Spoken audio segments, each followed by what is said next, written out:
Everyone, मैं आलोक गुप्ता स्वागत करता हूं मैं आपको इस चैनल पर।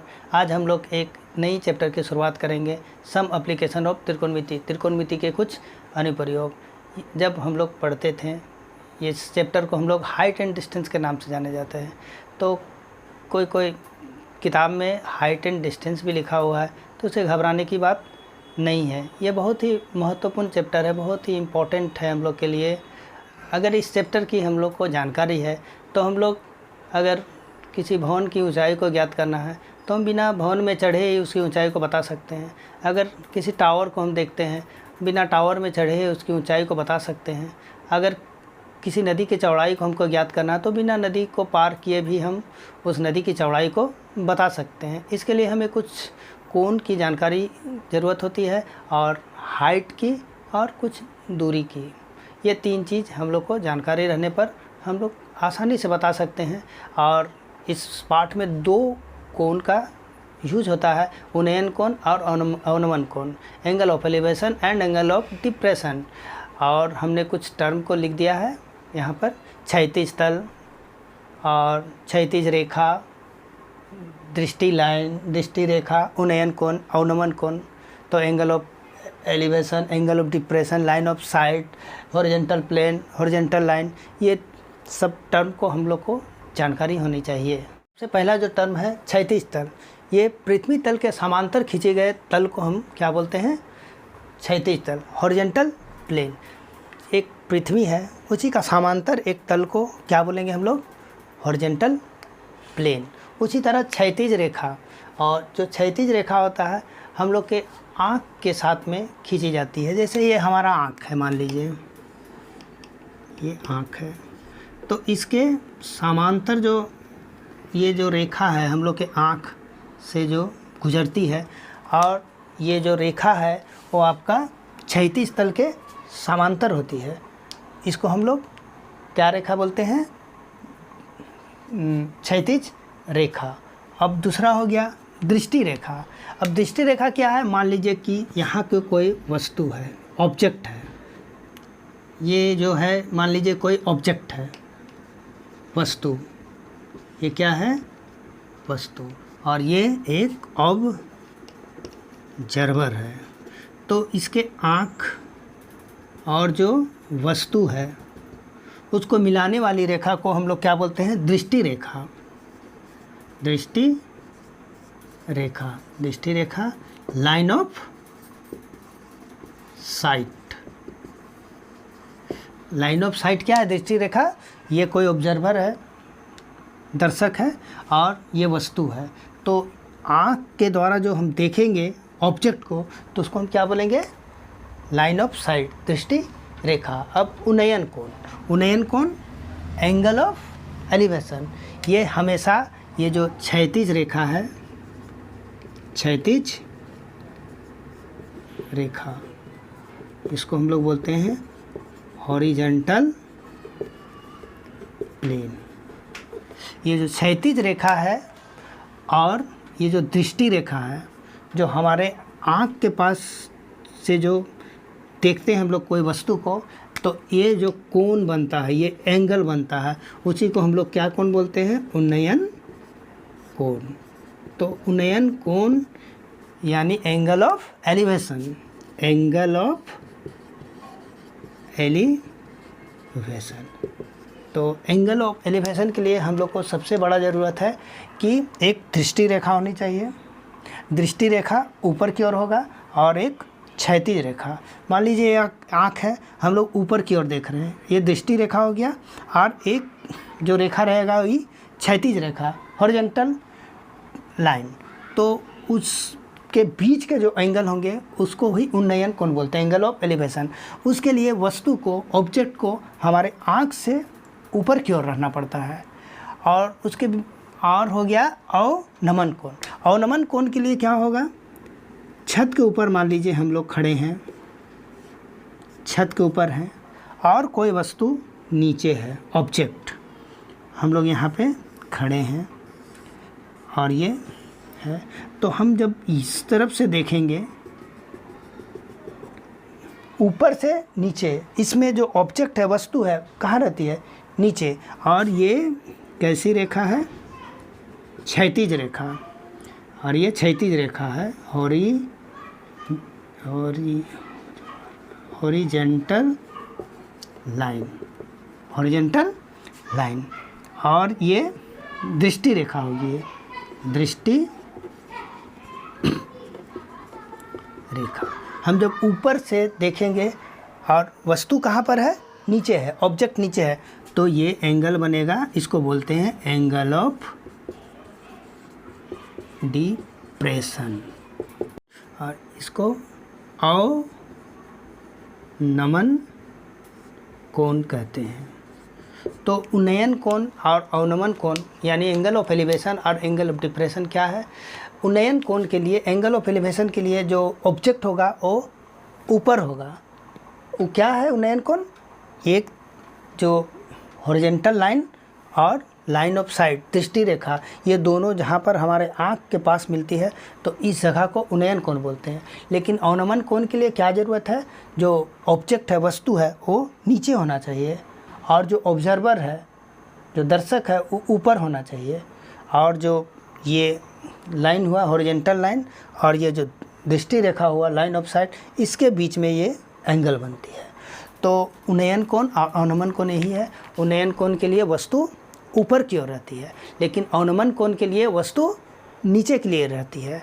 और आप एक चीज़ याद रख लीजिए कि उन्नयन कोण और अवनमन कोण इक्वल होता है, नॉट ए बिन। क्या होगा? उन्नयन कोण यानी angle of elevation equal to अवनमन कोण, एंगल ऑफ डिप्रेशन। पहला उन्नयन कोण और अवनमन कोण इक्वल होता है, जितना वैल्यू उन्नयन कोण का रहेगा उतना ही वैल्यू अवनमन कोण का रहेगा। उन्नयन कोण और अवनमन कोण एक क्षैतिज रेखा के साथ होती है, हमेशा जो है ये हॉरिजेंटल लाइन के साथ ही रहेगी। हॉरिजेंटल लाइन का होना ज़रूरी है। इसके बाद हम लोग को जो 6 त्रिकोणमितिकल रेशियो था उसके विषय में भी जानकारी होनी चाहिए इस पाठ में। जो क्या क्या थे? Sine theta, cos theta, tan theta, cot theta, sec theta और कोसेक थीटा।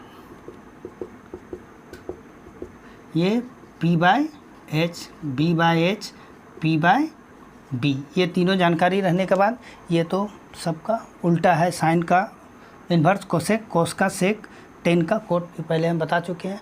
लेकिन इस जो चैप्टर है इसमें ये 3 का यूज मस्ट है। ये तीनों लगभग समय में यूज होते हैं, उसमें भी सबसे ज़्यादा टेन का यूज होता है। तो हम लोग इसका यूज कब करेंगे? जब हम लोग को क्या चीज़ का निकालना रहेगा? पी मतलब जब लंब और कर्ण की जानकारी प्राप्त करना रहेगा। जब लंब और कर्ण हो तो किस चीज़ का हम लोग यूज करेंगे? साइन। जब हम लोग को आधार और कर्ण के विषय में क्वेश्चन में दिया रहेगा तब हम लोग क्या चीज़ का यूज करेंगे? कोस। जब लंब और आधार दिया हो क्वेश्चन में तब हम लोग टेन का यूज करेंगे। और इस प्रकार इस पाठ में हम लोग को कुछ कुछ जो जानकारी टर्म्स था वो लोग क्षैतिज रेखा, फिर क्षैतिज तल, दृष्टि रेखा, उन्नयन कोण, अवनमन कोण, इसके विषय में हम लोग जानकारी प्राप्त कर लिए। और ये जो 6 रेशियो है उसका हम लोग यूज कैसे करेंगे उसका भी हम लोग बता दिए। अब उन्नयन कोण और अवनमन कोण आपस में इक्वल होते हैं, एंगल ऑफ एलिवेशन और एंगल ऑफ डिप्रेशन इक्वल होते हैं। और जो उन्नयन कोण और अवनमन कोण होते हैं वो क्षैतिज रेखा के साथ में होते हैं। अब हम लोग प्रश्न की ओर चलते हैं।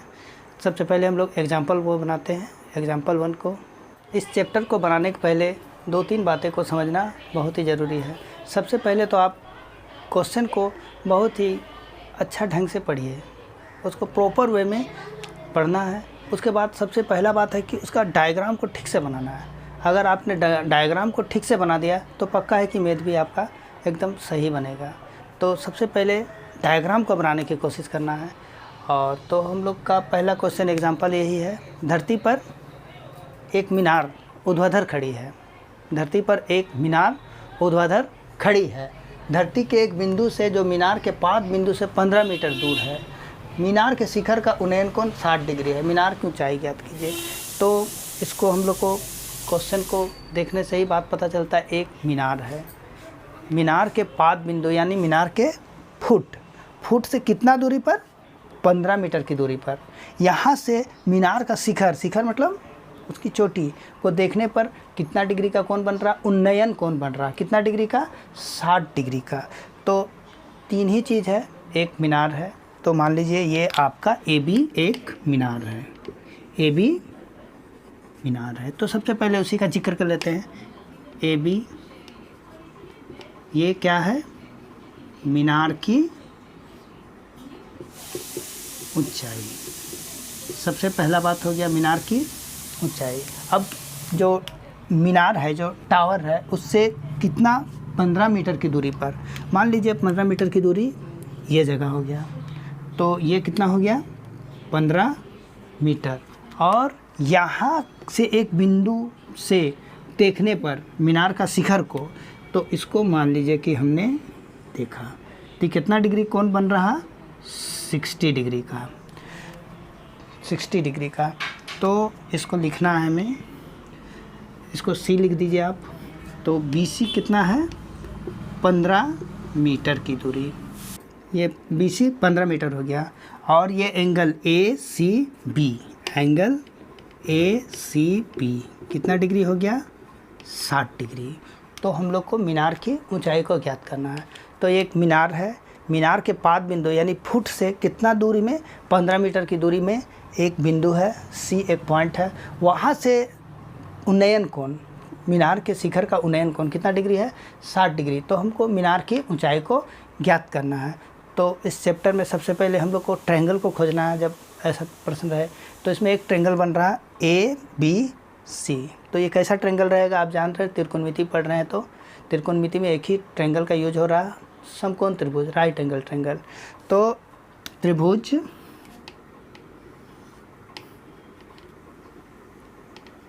ABC में, इन ट्रायंगल ABC। तो आप देखिए ये 15 मीटर हो गया। ये क्या है? आधार है, बेस है। और हमको निकालना क्या है? AB मीनार की ऊंचाई। ये क्या है? लंब है। ये समझ जाइए P और ये B। P और B किस चीज़ में यूज होता है? टेन में। लंब और आधार किस चीज़ के लिए है? जब लंब और आधार रहे तो हम लोग एक ही चीज़ का यूज करेंगे ट्रिग्नोमेट्रिकल रेशियो का, वो है 10। तो 10/60 आपका लंब बाय आधार। लंब परपेंडिकुलर क्या है? AB, बेस क्या है? BC, लंब आधार हो गया। 10/60 का मान ट्रिग्नोमेट्रिकल टेबल से आप जानते हैं क्या होगा? √3। AB का वैल्यू हमको निकालना है। BC कितना है? 15 मीटर। 15 मीटर। अब हम लोग क्रॉस मल्टीप्लाई कर देंगे। 15√3 AB। इधर हम लोग ले आएंगे AB को। AB = 15√3 metre. यही मीनार की ऊंचाई हो गई। क्वेश्चन नंबर 2 है कि एक बिजली का खंभा है जिसकी ऊंचाई कितना है? 5 मीटर। उसमें कुछ खराबी आ गई है। बिजली की खंभा में क्या आ गई है? खराबी। और बिजली की खंभा की ऊंचाई कितनी है? 5 मीटर। तो एक बिजली मिस्त्री आता है और उसमें एक सीढ़ी लगाता है। तो पूरा खंभा का ऊंचाई तक तो सीढ़ी नहीं लगा सकता, इसलिए उसमें कुछ कम यानी 1.3 मीटर कम में वो आपका लैडर को, सीढ़ी को लगाता है। तो आपको निकालना है कि सीढ़ी की लंबाई कितनी है और जो खंभा है उसके पाद बिंदु से सीढ़ी कितनी दूरी पर है, और जो सीढ़ी है कितना डिग्री का उन्नयन कोण बना रहा? 60 डिग्री का। तो सबसे पहला चीज़ है, एक खंभा है। खंभा में एक खंभा की ऊंचाई 5 मीटर है।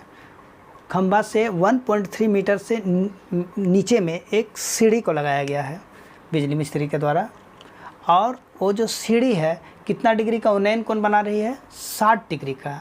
तो हमको निकालना है कि ये आपका सीढ़ी की लंबाई कितनी है और सीढ़ी आपका जो खंभा है उससे कितनी दूरी पर है उसके पाद बिंदु से।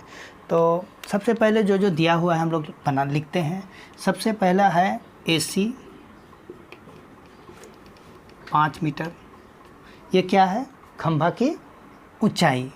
और AB कितना दिया है, 1.3 मीटर, और खंभा से कुछ नीचे में जो सीढ़ी लगा है। तो आपका BC हम कैसे निकालेंगे,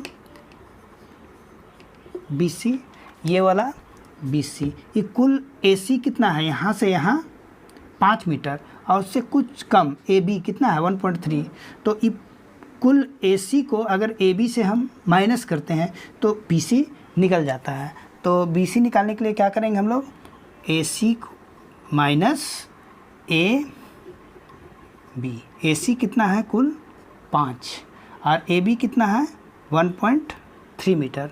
इसको हम लोग माइनस करते हैं। तो आप माइनस कीजिए 1.3, 1 दीजिए 7 और यहाँ पर कितना हो गया, 4 में 1 गया 3.7 मीटर। और ये कितना डिग्री का एंगल बना रहा, CDB कितना डिग्री का उन्नयन कोण, एंगल ऑफ एलिवेशन कितना है 60 डिग्री। तो हम लोग को क्या क्या निकालना है, BD को निकालना है। ये क्या है, सीढ़ी की लंबाई, और CD को भी हमको निकालना है। ये क्या है, मतलब खंभा के पाद बिंदु फुट से सीढ़ी कितनी दूरी पर रखी गई है। तो इतना हो गया। तो हम लोग बनाने की कोशिश करते हैं। हम लोग को सबसे पहले ट्रायंगल को खोजना पड़ेगा।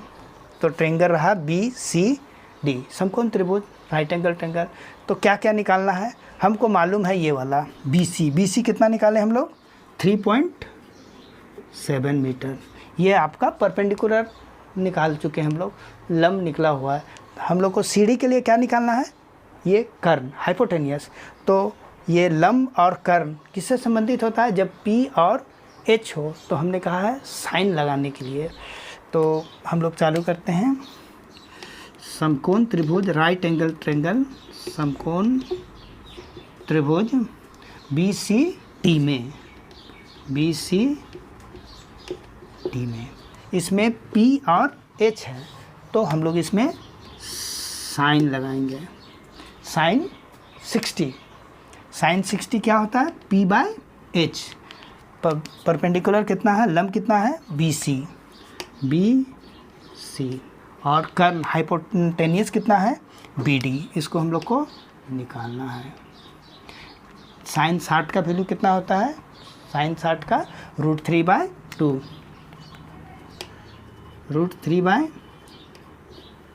BC कितना है 3.7, और ये BD क्या है, सीढ़ी की लंबाई। अब हम लोग क्रॉस मल्टीप्लिकेशन करते हैं।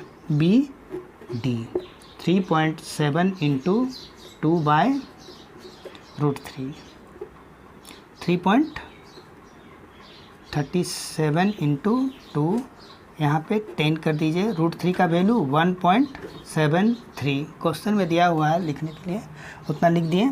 अब 37 × 2, यहाँ से 100 ऊपर चला जाएगा आपका, और ये 10, 1.73 हो गया, और ये 10 कट गया। अब इसको मल्टीप्लाई कीजिए, 7 2 जा 14, 3 2 जा 6 7, और यहाँ एक 0, और ये 173। डिवाइड करने से 4.28 मीटर आता है। यानी आपका सीढ़ी की जो लंबाई है 4.28 मीटर है। और अब क्या निकालना है हमें, और अब हमें निकालना है कि मतलब ये जो खंभा है उसके पाद बिंदु फुट से ये सीढ़ी कितना दूरी पर है। तो उसके लिए ये तो P हो गया और ये B हो गया। BC P परपेंडिकुलर का काम किया, लंब हो गया, और CD क्या हुआ, आधार, बेस। तो लंब और आधार या P और B किस में यूज होता है, 10 में। P और B रहने पर फिर समकोण त्रिभुज in right triangle BCD, in right triangle BCD, tan 60 P/B, BC perpendicular और आधार CD, लंबटा आधार। tan 60 का वैल्यू tan 60 का √3, BC कितना है 3.7, CD हमें निकालना है। इसको क्रॉस मल्टीप्लिकेशन कीजिए, CD यहाँ चला गया 3.7 √3, ये CD 37 या 10 गया और ये 1.73, CD 37, ये पॉइंट के बाद डेसिमल के बाद 2 ठो डिजिट है तो ऊपर में 100 या 10 173, ये 10 को हम लोग काट देंगे। CD 37 173, 370/173, 370/173। अगर इसको हम लोग डिवाइड करते हैं तो 2.14 मीटर आता है, यानी यही आंसर हो गया। एग्जाम्पल 3, एक चिमनी है, ये चिमनी हो गया और एक प्रेक्षक है। यहाँ पे प्रेक्षक खड़ा है, क्या है, प्रेक्षक खड़ा है, प्रेक्षक खड़ा है। इसका हाइट कितना है 1.5 मीटर। ये जो प्रेक्षक है, ऑब्जर्वर है, उसकी ऊंचाई कितनी है 1.5, और ये जो चिमनी है उससे कितना दूरी में खड़ा हुआ है 28.5 मीटर। तो अभी तक ये क्वेश्चन में हम लोग यही देखें, एक चिमनी है, चिमनी से 28.5 मीटर की डिस्टेंस में दूरी में एक प्रेक्षक है, ऑब्जर्वर है जो खड़ा हुआ है, और ये जो ऑब्जर्वर है चिमनी का देख रहा है, चिमनी के शिखर को, तो उसका उन्नयन कोण कितना पड़ रहा है, एंगल ऑफ एलिवेशन 45। तो एंगल ऑफ एलिवेशन बनाने के लिए आँख के साथ में कल हमने बताया था अगले क्लास में कि एक हॉरिजॉन्टल लाइन का भी होना ज़रूरी है। तो ये हॉरिजॉन्टल लाइन हो गया और यहाँ से एक दृष्टि रेखा हो गई, तो यहाँ पर कितना डिग्री का एंगल बन रहा है 45। तो हम लोग को चिमनी के ऊंचाई को बताना है। क्वेश्चन को हम लोग पढ़ने पर यही पाएँ, एक चिमनी है, चिमनी से 28.5 मीटर की दूरी पर एक ऑब्जर्वर प्रेक्षक खड़ा है और उस ऑब्जर्वर का हाइट कितना है 1.5 मीटर, और वो चिमनी के शिखर को देख रहा है। तो कितना डिग्री का एंगल बन रहा है 45 डिग्री। तो हम लोग को क्या निकालना है, हमें चिमनी की ऊंचाई।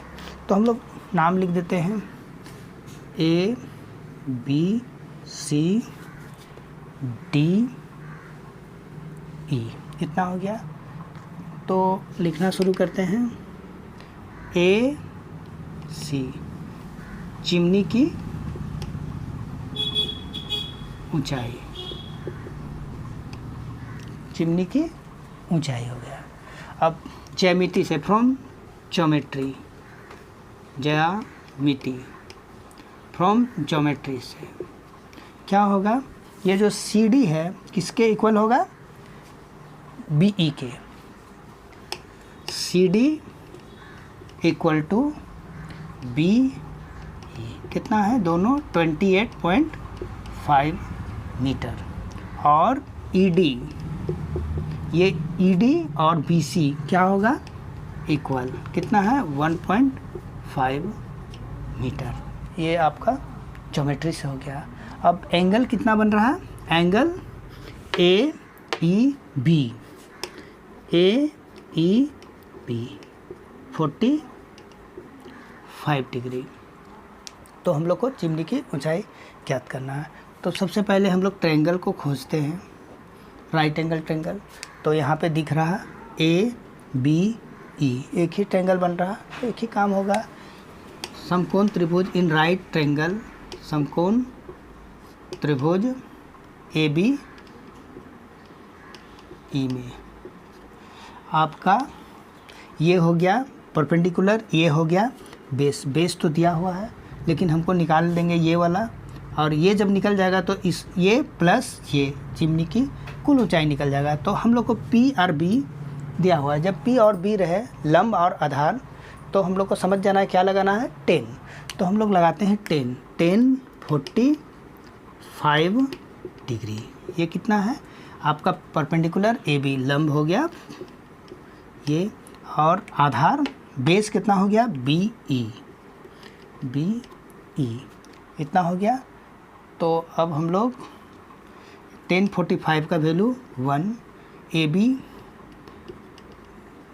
और बी ई कितना है 28.5। यहाँ ज्योमेट्री के सहायता से हम बता चुके हैं, और एक बार मैं लिख देता हूँ यहाँ पर। और अब इसको क्रॉस मल्टीप्लाई कर दीजिए 28.5 A B, therefore A B equal to 28.5 metre. आपका ये ए बी आ गया। अब चिमनी की कुल ऊंचाई, चिमनी की कुल ऊंचाई कितना है ए सी, उसमें ए बी भी शामिल है plus B C, A B plus B C. A B का हम लोग निकाल चुके हैं 28.5, बी सी तो इस जगह से निकल चुका है, ई डी और बी सी 1.5 मीटर। अगर इसको हम लोग सम करते हैं 28.5 और 1.5, अगर इसको सम करते हैं 5 5 10 रिमाइंडर 1 8 9 8 10 हाथ में 1 कितना आया 30 मीटर, यानी चिमनी की कुल ऊंचाई 30 मीटर। इस प्रकार ये क्वेश्चन हम लोग सॉल्व किए। एग्जाम्पल 4 में एक भवन है। भवन कितना ऊंचा है 10 मीटर, और उससे कुछ दूरी पर एक बिंदु P है। यहाँ पर एक पॉइंट क्या है P है, और भवन के ऊपर में एक आपका ध्वजदंड लहरा रहा है। यहाँ पर क्या है एक ध्वज है, एक ध्वजदंड लहरा रहा। तो बताना है, और ये जब P बिंदु से भवन के शिखर का उन्नयन कोण 30 डिग्री है। यहाँ से यहाँ का उन्नयन कोण कितना है 30 डिग्री, और P से ध्वजदंड के शिखर का उन्नयन कोण कितना है 45 डिग्री।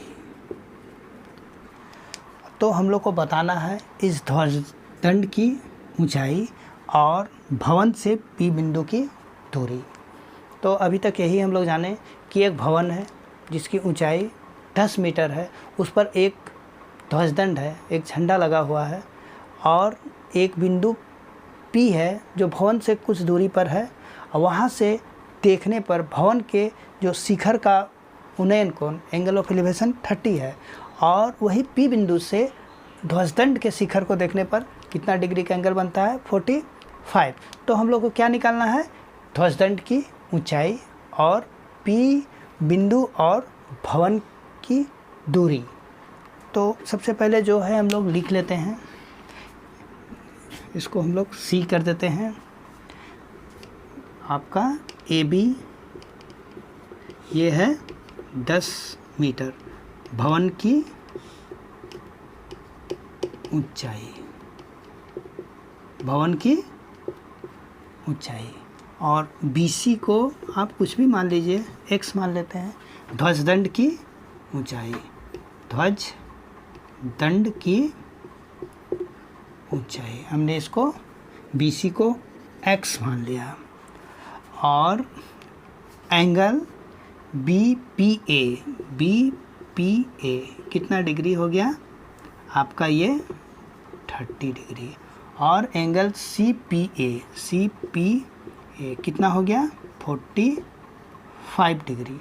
तो क्या निकालना है PA यानी भवन और बिंदु P की दूरी, और क्या निकालना है BC निकालना है, ध्वजदंड की ऊंचाई, इतना ही निकालना है। तो हम लोग इसमें देख रहे हैं सबसे पहले हम लोग ट्रायंगल को खोजते हैं। तो इसमें 2 ट्रायंगल बन रहा है, एक BAP छोटा ट्रायंगल और एक बड़ा ट्रायंगल बन रहा है CAP। तो दोनों ट्रायंगल को हम लोग बारी बारी से यूज करके हम लोग दोनों को जो निकालना है निकल जाएगा। समकोण त्रिभुज इन राइट ट्रायंगल BAP। अब हम इसमें क्या लगाएंगे, साइन कोस टेन। तो उसके लिए हम लोग देखते हैं, ये क्या है, P है परपेंडिकुलर लंब, और ये आधार बेस है। तो लंब और आधार P और B टेन के लिए यूज होता है। तो हम लोग क्या लगाएंगे, 10 30 छोटा ट्रायंगल के लिए, और ये हो गया परपेंडिकुलर AB, बेस कितना हो गया AP, लंब बटा आधार। 10 30 का वैल्यू 1/√3। AB कितना है 10, AP निकालना है। अब हम इसको क्रॉस मल्टीप्लिकेशन कर दिए, ये AP वहाँ और ये 10√3 मीटर। यानी हम लोग का जो दूरी हुआ P से भवन की दूरी कितना है 10√3, लेकिन √3 का वैल्यू कुछ दिया हुआ है 1.732, इसको लेना है। तो इस प्रकार हम लोग इसको सॉल्व कर सकते हैं। 1732 इंटू 10, नीचे में डेसिमल के बाद 3 पॉइंट है इसलिए हम लोग ये कर दिए, यानी 17.32 मीटर आया इसका। तो और क्या निकालना है, ध्वजदंड की ऊंचाई। तो बड़ा ट्रायंगल लेंगे हम लोग, समकोण त्रिभुज CAP में। तो इसमें भी ये P और ये आपका AP। तो ये परपेंडिकुलर E बेस, जब परपेंडिकुलर बेस रहे तो 10 का ही यूज करते हैं। तो 10 45। तो इसमें तो हम लोग इसको BC को X मान लिए हैं, और ये AB कितना है 10 है, और AP 1045 का वैल्यू क्या होता है 1x + 10, और ये कितना है AP 10√3। इसको भी देख सकते हैं, लेकिन उसी को हम यूज कर दिए। 10√3 क्रॉस किए हम लोग, x + 10 इतना हो गया। अब हम लोग x को ही छोड़ देंगे, 10√3 प्लस है उधर, इस तरफ आने से माइनस हो जाएगा। 10 को हमने कॉमन निकाल दिया, यह √3 - 1, देयरफॉर x = 10√3 - 1। इस प्रकार ये ध्वजदंड की ऊंचाई कितना हुआ 10 ब्रैकेट में √3 - 1। इसको सॉल्व भी आप कर सकते हैं। 10√3 का वैल्यू 1.732 - 1, यानी 10, इसको आप माइनस कीजिएगा तो कितना आएगा 0.732। इसको आप सॉल्व कीजिएगा, 10.732 बाय डेसिमल के बाद 3 है इसलिए 3 कर दिए हम, कट गया, और 732/100 यानी 7.32 मीटर। यही आंसर हुआ। एग्जाम्पल 5 ये सूरज से संबंधित है, सूर्य से, सन से।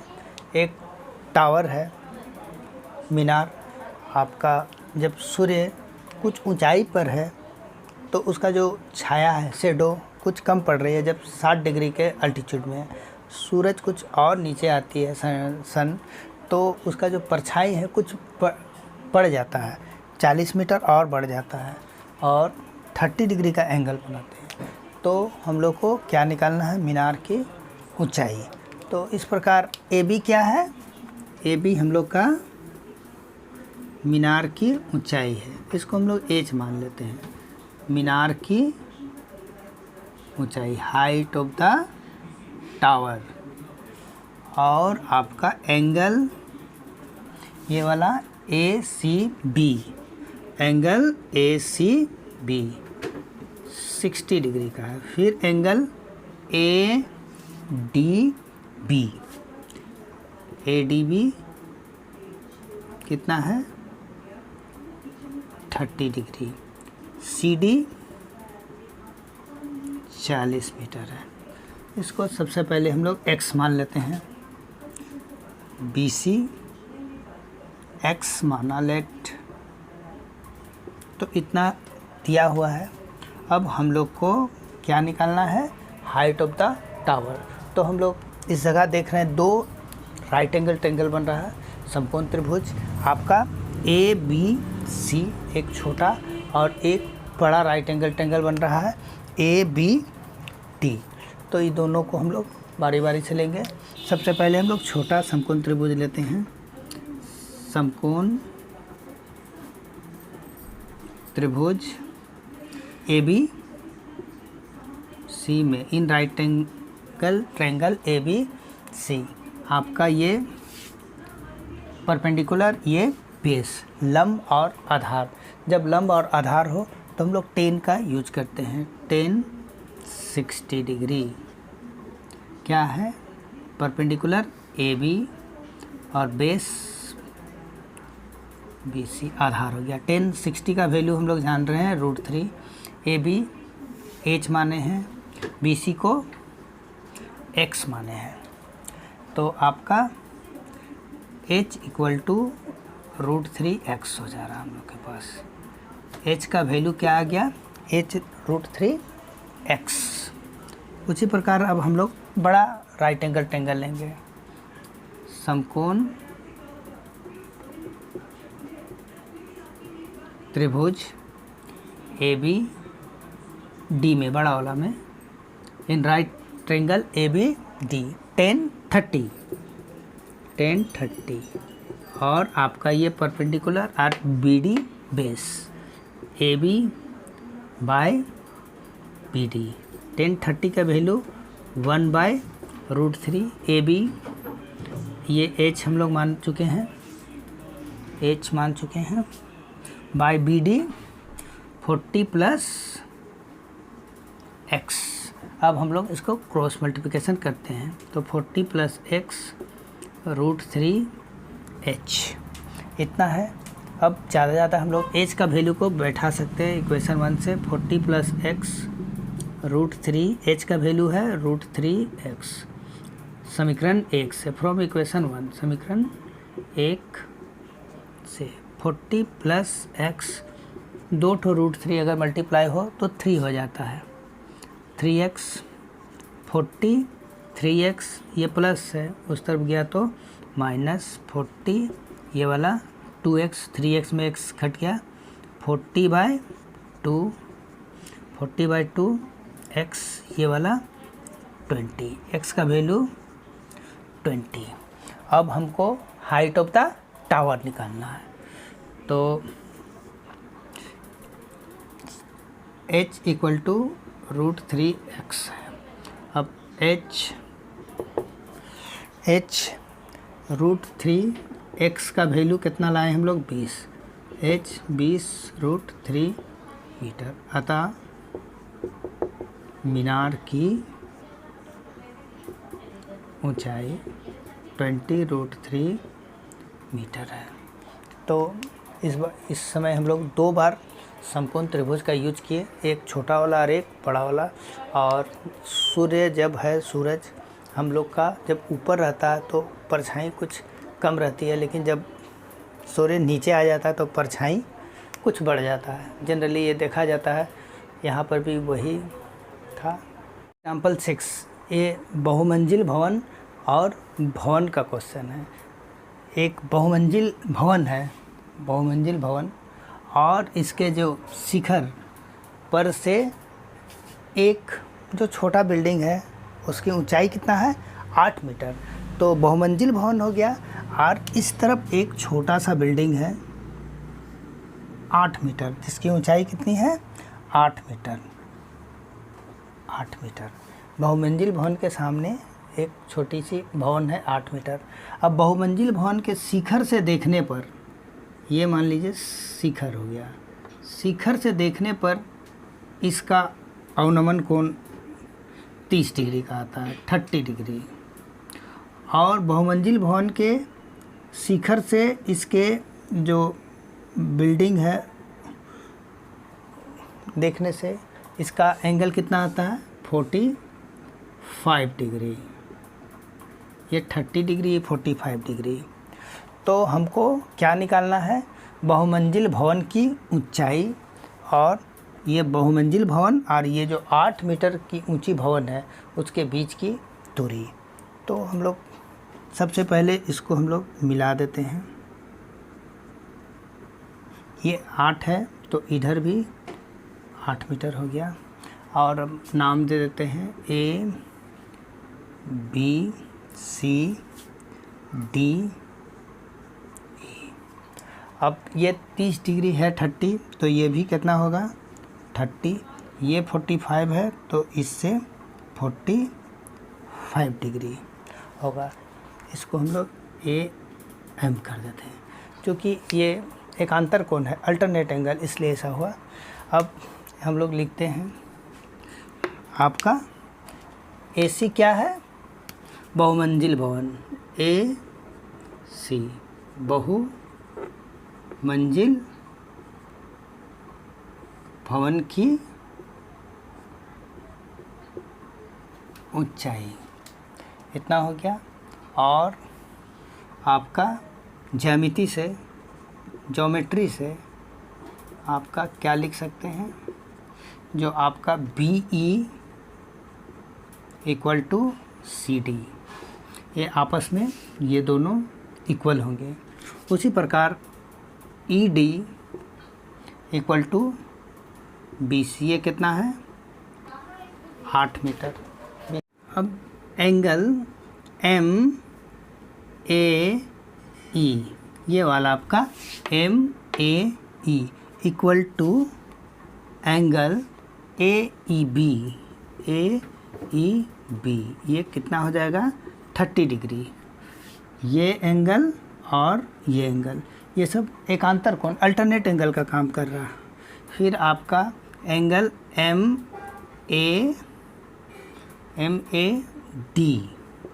इक्वल टू ADC, कितना हो जाएगा ये 45। ये सब क्या होगा, एकांतर कोण, अल्टरनेट एंगल, ये सब एकांतर कोण, अल्टरनेट एंगल से ये दोनों हो जाएगा। और अब हम लोग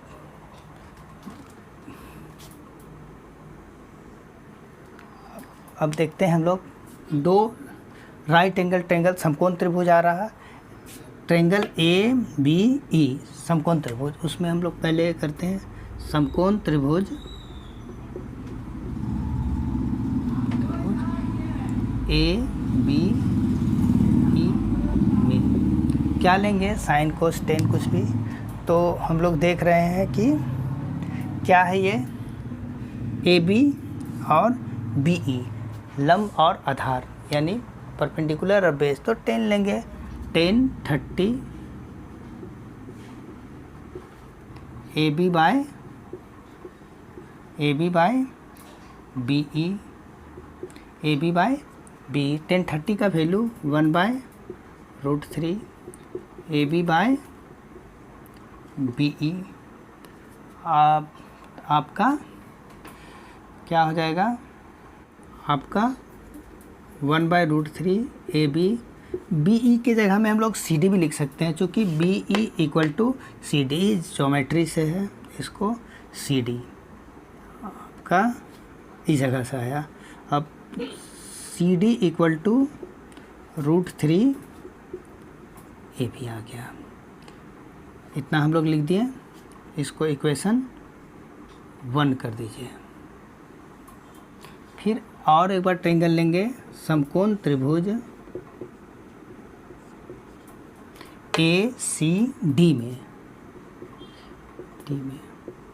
यहाँ भी हम लोग 10 ही लेंगे, क्योंकि लंब और आधार का ही बात हो रहा है।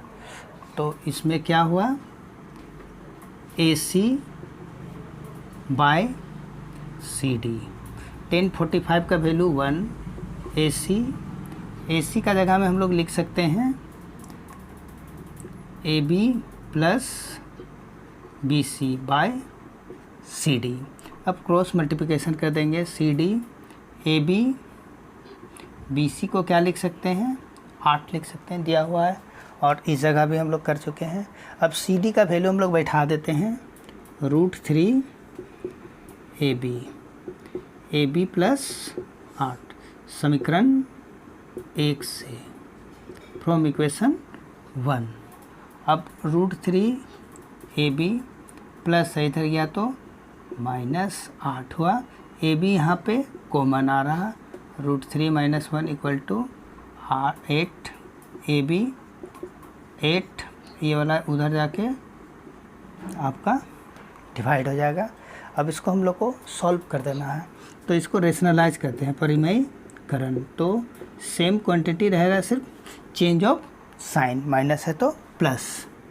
AB 8 √3 + 1, ये √3 का स्क्वायर, 1 का स्क्वायर, AB 8 √3 + 1, ये वाला 3 और ये 1, AB 8 √3 + 1, ये वाला 2 काट के, यानी AB कितना आ गया, 4 ब्रैकेट में √3 + 1, 4 मीटर। ये क्या आ गया आपका, ये डिस्टेंस आ गया। अब हम लोग को निकालना है आपका पूरा बहुमंजिल भवन की ऊंचाई और दूरी। तो इसको हम लोग बनाते हैं इस जगह में, तो मैं इस जगह बना दे रहा हूँ जगह की कमी के कारण। अब आपका AC बहुमंजिल भवन की ऊंचाई, तो AB प्लस BC, AB का वैल्यू हम लोग निकाल चुके हैं, 4 ब्रैकेट में √3 + 1, BC का कितना है, 8 है, तो ये हो गया 4 √3 + 4, मल्टीप्लाई कर दिए यहाँ, 4 √3, 8 और 4 को सम करेंगे तो प्लस होगा। अब यहाँ से हम लोग 4 को निकाल सकते हैं, √3 + 3 मीटर, यानी ये बहुमंजिल भवन की ऊंचाई होगी। अतः बहुमंजिल भवन की ऊंचाई कितनी हो गई, 4 √3 + 3 मीटर। अब हम लोग को निकालना है दो भवनों के बीच की दूरी, यानी CD या BE। तो समीकरण 1 से CD यानी √3 AB, √3 AB का वैल्यू कितना है, 4 √3 + 1, 4 √3 + 1, 4 √3 + 1, ये 4 को बाहर ही छोड़ देते हैं, ये √3 अंदर जाएगा तो √3 3, और ये √3, यही हुआ दो भवनों के बीच की दूरी।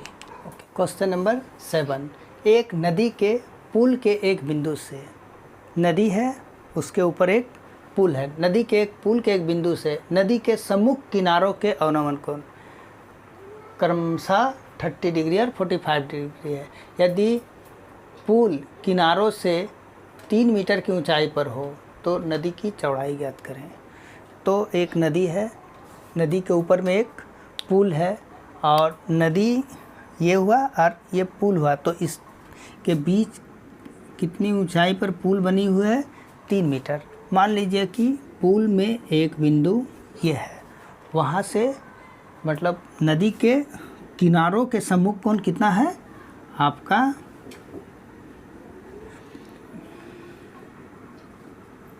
ये आपका मान लीजिए कि 30 डिग्री और ये 45 डिग्री है। तो आपका नदी की चौड़ाई ज्ञात करना है। मान लीजिए कि नदी की चौड़ाई है AB, ये हो गया C, ये हो गया D। तो आपका ये अवनमन कोण हो गया, एंगल ऑफ डिप्रेशन, तो ये भी 30 हो जाएगा एकांतर कोण से, अल्टरनेट एंगल से, और ये भी 45 डिग्री हो जाएगा।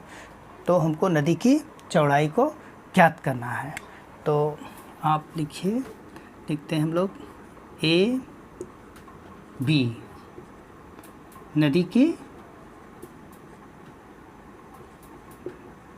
चौड़ाई, नदी की चौड़ाई। अब इसको हम लोग यहाँ पे m और यहाँ n। अब angle M D A equal to D A C, D A C ये कितना हो गया 30 degree. Angle N D B equal to D B C ये कितना हो गया 45 डिग्री।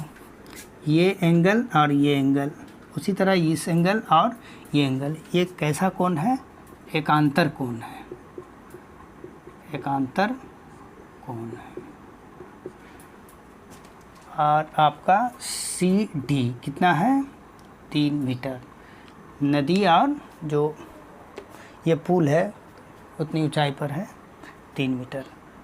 तो इसमें भी हम लोग को 2 समकोण त्रिभुज बन रही है, डी सी ए और डी सी बी। तो हम लोग बारी बारी से इसका यूज करते हैं। समकोण त्रिभुज, समकोण त्रिभुज डी सी ए, डी सी ए आपका ये लंब और ये आधार, परपेंडिकुलर और बेस।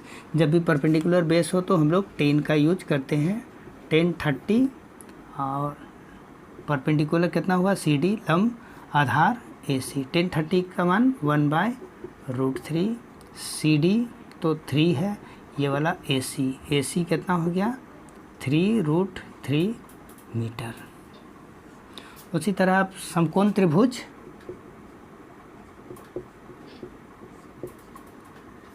डी सी बी में, इसमें भी हम लोग 10 का ही यूज़ करेंगे। लंब और आधार का बात हो रहा, परपेंडिकुलर और बेस का।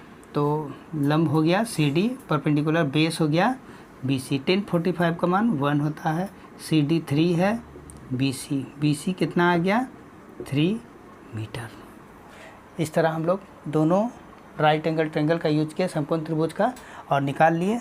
अब हम लोग नदी की चौड़ाई, नदी की चौड़ाई कितना है ए बी, ए बी में ए सी प्लस बी सी, ये पूरा ए बी ए सी और बी सी का सम है। तो ए सी हम लोग कितना निकाले हैं 3 मीटर, 3√3 मीटर, और बी सी 3 मीटर निकाले हैं। तो यहाँ से इसका वैल्यू को हम लोग पुट कर दिए। अब यहाँ से कॉमन आ रहा 3√3 + 1, अतः नदी की चौड़ाई कितनी हो गया, अतः नदी की चौड़ाई 3√3 + 1 मीटर हो गया। तो इस प्रकार एक नदी था, नदी के ऊपर में पुल था। नदी से पुल कितनी ऊंचाई पर थी 3 मीटर, और पुल के एक बिंदु पर से देखने पर प्रेक्षक अगर देखता है तो उसका अनुमान कोण कितना कितना बनता है 30 डिग्री और 45 डिग्री। तो हम लोग को नदी का चौड़ाई निकालना था। इस प्रकार हम लोग सॉल्व करके निकाल लिए। तो इस प्रकार हम लोग का ये जो आपका त्रिकोणमिति के कुछ अनुप्रयोग का सारा एग्जाम्पल को हम लोगों ने सॉल्व कर दिए। पूरा एग्जाम्पल को हम लोग कवर हो गया। अब हम लोग अगले दिन एक्सरसाइज की ओर चलेंगे। तो मिलते हैं नेक्स्ट वीडियो में, तब तक के लिए धन्यवाद।